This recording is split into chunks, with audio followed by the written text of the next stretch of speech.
অবশেষে new town নিয়ে হিটকোর সামনে থেকে বিক্ষোভ তুলে নিলেন আন্দোলনকারী যে জমিদাতারা ছিলেন, যে কৃষকরা ছিলেন। সকাল থেকেই কঠোর নিরাপত্তার বলয় মুড়ে রাখা হয়েছিল গোটা এলাকা। অশান্তির ছবিও আমরা আপনাদের দেখিয়েছি, কিন্তু এই মুহূর্তে বিক্ষোভ তুলে নিয়েছেন তারা। আমাদের প্রতিনিধি সেখানে রয়েছেন সিজার মন্ডল, সরাসরি সিজারের কাছে চলে যাব। কোন শর্তে বিক্ষোভ তুললেন চাষিরা? সিজার, আমার নাম মোহাম্মদ বদরুদ্দিন মোল্লা। দেখো, এখন যেটা এতক্ষণ অবস্থান বিক্ষোভ চলছিল, যারা জমি বাঁচাও কমিটির যিনি কনভেনার শেখ নিজামুদ্দিনকে আজকে হিটকো চত্বর থেকে যখন জমায়েত শুরু হয় জমিদাতাদের, তখনই তাকে পুলিশ আটক করে এবং আটক করে নিয়ে যাওয়ার পরই কিন্তু জমিদাতারা বা জমি বাঁচাও কমিটির যারা সদস্যরা ছিলেন এবং সাধারণ চাষিরা তারা কিন্তু নিউ টাউন থানার সামনে চলে আসেন এবং তারা সেখানে বিক্ষোভ দেখাতে শুরু করেন। মূলত একটাই দাবি নিয়ে, শেখ নিজামুদ্দিনকে কেন আটক করা হলো, তাকে ছাড়তে হবে, এবং গতকাল কেন 5 জন জমি আন্দোলনকারীকে গ্রেপ্তার করা হলো সেই জায়গায় দাঁড়িয়ে এর মধ্যে ইন্টারভেন করতে আসেন এই জমিদাতাদের সাপোর্ট দেন জাতীয় কংগ্রেসের কিছু নেতৃত্ব। তারা আসেন এবং তাদের সঙ্গে পুলিশের আলোচনার পর যখন তারা আশ্বাস পান যে শেখ নিজামুদ্দিনকে আজকে বিকেলের মধ্যে ছেড়ে দেওয়া হবে, তারপরেই কিন্তু এই অবস্থান উঠেছে। আমাদের সঙ্গে এই মুহূর্তে দাঁড়িয়ে রয়েছেন একজন চাষি। আমরা তার কাছ থেকে আরো ভালোভাবে জেনে নেব কোন জায়গা থেকে তারা এই আন্দোলনে সামিল হয়েছেন এবং আজকের পরে তাদের কি পরিকল্পনা। আপনারা এই আজকে আন্দোলনে সামিল হয়েছিলেন হিটকোর সামনে? আমরা আন্দোলন করেছি, আমাদের ন্যায্য টাকা পাইনি এবং যে জমি অধিগ্রহণ ওরা বলছে অ্যাকুইজিশন আমার জ্ঞানে আমি জানি আমরা একসময় আমার দাদু একসময় একটা স্কুল করার জন্য জায়গা দান করে, সেই দান করার জায়গা তার নাম হয় অ্যাকুইজিশন। এবং আমরা যেহেতু কোনো কাজে কোনো 5 জনের বা 10-10-এর জন্য কোনো জায়গা যেতে দেয় রাস্তার জন্য, তারই নাম অ্যাকুইজিশন। এবং আপনাদের মূল দাবিটা আজকে কি ছিল? আমাদের দাবি মোটামুটি যে আমাদের জমিগুলো দখল করেছে হিটকোর গুন্ডারা এবং দীর্ঘদিনের যে সরকার যে গুন্ডামু করেছে, এবং সে সরকার বাম সরকার বলে, কিন্তু বাম সরকার না, ওটা একটা গুন্ডা সরকার। তারা দীর্ঘদিন বলে হচ্ছে জোরদার জমিদার, জমিওয়ালা আমি, ওরা জোরদার। আমাদের কাছে জোর করে জমি নিল এবং শ্রমিক রক্তচোষা। আপনারা তো সেই সময় ক্ষতিপূরণ পেয়েছিলেন? ক্ষতিপূরণ 1 বছরের ফসল হয় 20,000 30,000, সেখানে আমার ক্ষতিপূরণ দিচ্ছে 6,800 6,700।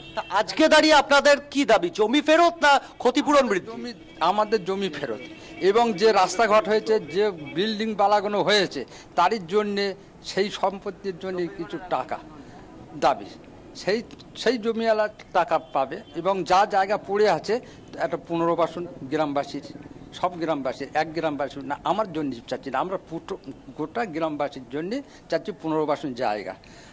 আজকে তো আপনারা অবস্থান তুলে নিলেন, আজকের আপনাদের জমায়েত সেইভাবে দানা বাঁধলো না, তারপরে আপনাদের আন্দোলনের পরিকল্পনা কি?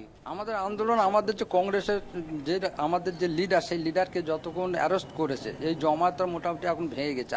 আমরা এর পরের জমায়েত জোর করে আন্দোলন করব এবং আমাদের কংগ্রেসের সভাপতিরা আছে এবং আরও অন্যান্য দল নির্বিশেষে আমাদের সাথে যোগ দিচ্ছে। আমরা সেই দল যোগ দিয়ে আমরা ব্যাপক আন্দোলন শুরু করব। এখানে রাজনৈতিক একটা রাজনৈতিক ছায়া কোথাও দেখা যাচ্ছে। কংগ্রেসের নাম উচ্চারিত হলো, অন্যান্য দলও সেখানে জুটতে পারে এমন একটা ইঙ্গিত আমরা পেলাম। তাহলে এই হিটকোর সামনে থেকে বিক্ষোভটা সরলেও আনাচে কানাচে কিন্তু হিংসা এখনো আশঙ্কাটা থেকে যাচ্ছে। সেই জায়গায় নিরাপত্তার কতটা শক্ত বন্দোবস্ত?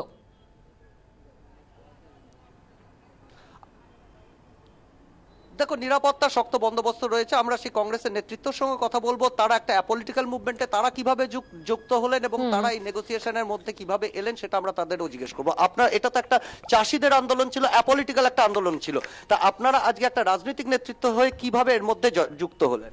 আজকে আমরা এইভাবে যুক্ত হলাম, শেখ নিজাম আমাদের কংগ্রেসেরই ছেলে এবং প্রদেশের ছেলে, প্রদেশ কংগ্রেসের নেতৃত্ব, তিনি তো জমি বাঁচাও কমিটির কনভেনারও। আজকে যখন স্বচ্ছভাবে সে আন্দোলনটা করছিল, পুলিশ যখন তার সাথে বাজে ব্যবহার করলো এবং তাকে যখন অ্যারেস্ট করলো, তখন আমরা জাতীয় কংগ্রেস এটা শুনে বাড়িতে না থাকতে পেরে আমরা আমাদের প্রদেশ কংগ্রেস এবং জেলার প্রেসিডেন্টের সঙ্গে আলোচনা করে আমরা এখানে উপস্থিত হয়েছি যে শেখ নিজামকে অবিলম্বে ছাড়া হোক। আইসি ছিলেন, নিউ টাউনের থানা পুলিশ কর্তারা ছিলেন, ওনাদের সঙ্গে আমরা থেকে কথা বলে এসিবি সঙ্গে কথা বলে উনি আশ্বাস দিয়েছেন যে বিকেল 5টার মধ্যে ওনাকে ছেড়ে দেওয়া হবে। আপনার আজকে আন্দোলনটা এবং একদম চাষিদের জমি দাতাদের আন্দোলন, সেই জায়গায় আপনারা পলিটিক্যালাইজেশন করছেন, পলিটিসাইজ করছেন জিনিসটা, সেটা কোনোভাবে কি মনে হয় না যে আন্দোলনের যে দৃঢ়তা সেটা নষ্ট হয়ে যাবে? না, কোনোদিনও নষ্ট হবে না, কেননা অন্যায়ের বিরুদ্ধে অন্যায়ের প্রতিবাদে যেখানে অন্যায় হয় সেখানে জাতীয় কংগ্রেস মুখ করে এবং তাদের পাশে দাঁড়ায়। ধন্যবাদ। আমি আবার পরে তোমার সঙ্গে কথা বলবো। খুব স্পষ্টভাবে কংগ্রেস জড়িয়ে গেছে এই আন্দোলনের সঙ্গে। তাহলে কি এটা কোথাও সংগঠিত করা হচ্ছে এতদিন পরে, এবং যেখানে কংগ্রেসের মতো রাজনৈতিক দল প্রধান ভূমিকা নিচ্ছে, এই প্রশ্ন উঠতে শুরু করেছে। আমাদের নজর থাকবে। আপাতত এই পর্যন্তই।